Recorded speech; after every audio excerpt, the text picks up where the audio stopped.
ना अगर हम प्योर रोलिंग की बात करें तो इसका मतलब होता है नो स्लाइडिंग।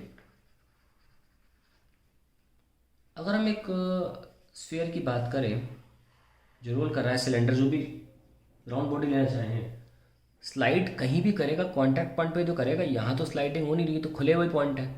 तो सारी बात इस बॉटम पॉइंट की या पॉइंट ऑफ कॉन्टैक्ट की होती है। अगर आप ये मान लीजिए आपका एक वेलोसिटी वी सी और ये मान लीजिए वेलोसिटी आर ओमेगा सी, अगर v c greater than r omega c हो गया तो ये स्लाइड फॉरवर्ड करेगा, स्लाइड फॉरवर्ड। और अगर v c less than r omega c हो गया तो ये करेगा स्लाइड बैकवर्ड, क्योंकि आर ओमेगा सी बड़ा हो गया तो ये सर इधर घिसट आएगा, स्लाइड बैकवर्ड। तो नो स्लाइडिंग के लिए क्या ज़रूरी है, v c should be equal to r c. तो इस पॉइंट पर क्या होगा, जो पॉइंट ऑफ कॉन्टैक्ट है, point of contact always at rest, always at rest, क्योंकि ये पॉइंट मूव ही नहीं करेगा। आप सोच रहे हैं पॉइंट मूव नहीं करेगा, बॉडी क्यों मूव कर रही है? अरे भाई एक ही पॉइंट ऑफ कांटेक्ट नहीं है। मान लीजिए पॉइंट ए है, ये पॉइंट बी है, ये पॉइंट सी है, ये पॉइंट डी है, जो भी है। अब बॉडी बॉडी घूम रही है, जो भी कॉन्टैक्ट कॉन्टैक्ट बनेगा घूमने के बाद वो पॉइंट स्लाइड नहीं करेगा, वो पॉइंट ऐसे निकल जाएगा ऊपर। मैं ये कह रहा हूँ, स्लाइडिंग फॉर्म में कह रहा हूँ मैं कि on this, in terms of sliding बोल लो, चलो इन टर्म्स ऑफ स्लाइडिंग बोल रहा हूँ कि point of contact will be at rest in terms of sliding. It not going to slide, it will definitely move up, slide नहीं कर सकता। इसे बोलते हैं pure rolling. When this happens, when this happens, velocity of top, velocity at top becomes two times of V C, या आप बोल सकते हो two times of R omega C, क्योंकि ऑब्वियसली दोनों बराबर है ना, कैसे भी बोल लो। वेलोसिटी एट बॉटम क्या हो जाती है, वेलोसिटी एट बॉटम ज़ीरो। इसका बहुत अच्छा उदाहरण दे देता हूँ मैं आपको। आप कभी नोटिस करना, जब प्योर रोलिंग हो रही होगी ना तो साइकिल के स्पोक्स यहाँ थोड़े प्रोमिनेंटली दिख रहे होंगे, कि इसका मतलब बॉडी जो है वो यहाँ पे स्लाइड नहीं कर रही है। यहाँ वेलोसिटी मिनिमम है, बॉटम पे वेलोसिटी मिनिमम है, लेकिन ऊपर साइकिल के स्पोक्स नहीं दिखेंगे आपको। आपको हमेशा साइकिल के स्पोक्स जो होते हैं वो नीचे ही विजिबल होते हैं, ऊपर नहीं होते कभी विजिबल, क्योंकि हमेशा नीचे ही संभावना होती है वेलोसिटी के कम होने की।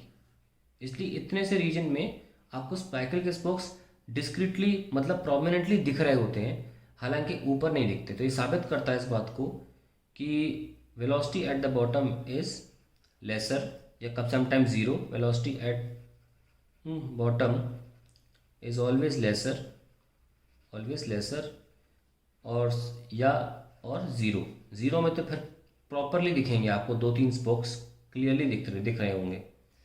ठीक है, तो आप इसको नोटिस करना, कभी आप एक्सपेरिमेंट करना चाहो नोटिस करके देखना, आप, मैं गारंटी दे रहा हूँ आपको ये दिखेंगे। या कैसे करना नोटिस, थोड़ी देर खड़े हो जाओ, कोई ना कोई तो निकलेगा साइकिल से, देख लेना नीचे।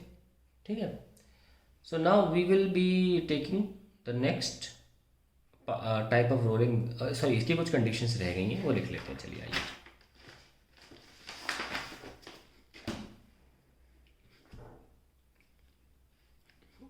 तो क्या कंडीशन है, कैसे पहचान सकते हैं, मतलब क्या बोलेंगे हम प्योर रोलिंग के बारे में। एक तो the contact point never slides,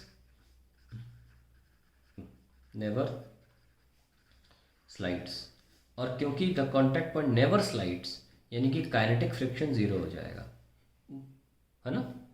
दूसरी बात, स्टैटिक फ्रिक्शन ज़ीरो नहीं हो सकता, क्योंकि उस कॉन्टैक्ट पॉइंट की टेंडेंसी तो है ही स्लाइड करने की, टेंडेंसी तो है।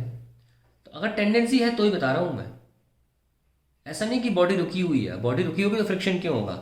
तो मैं लिखता हूँ ओनली इफ, ये जीरो कब नहीं होगा, जब टेंडेंसी होगी, only if there is a tendency of motion.